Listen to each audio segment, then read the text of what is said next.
বেশিরভাগ মানুষের মধ্যেই ফুটবল মাঠের যেই পজিশনটার মধ্যে সবথেকে কম আগ্রহ বা কম নলেজ দেখা যায় সেটি হলো মিডফিল্ড। এটি একটি খুবই আন্ডাররেটেড পজিশন।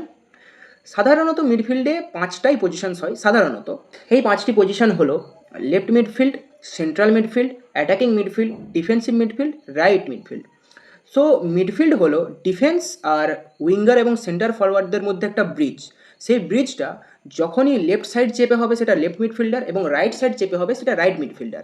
সেন্ট্রাল মিডফিল্ডারদের কাজ হলো এটাই, ডিফেন্সের কাজ দিয়ে বল নেওয়া, সেটিকে অ্যাটাকারদের দিকে চারিয়ে দেওয়া, বলটিকে ছড়িয়ে দেওয়া, পাসিং করা বা গিয়ে অ্যাটাক করা, হেল্প করা সাধারণত।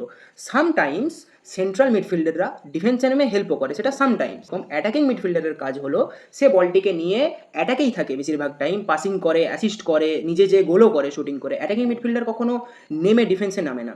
আর ডিফেন্সিভ মিডফিল্ডার হলো ঠিক আমাদের ডিফেন্স লাইনের আগেই যেই পার্সনটাকে তোমাকে মিট করতে হবে সেই পার্সনটি হলো ডিফেন্সিভ মিডফিল্ডার। যেমন একটা এক্সাম্পল হলো রদ্রি।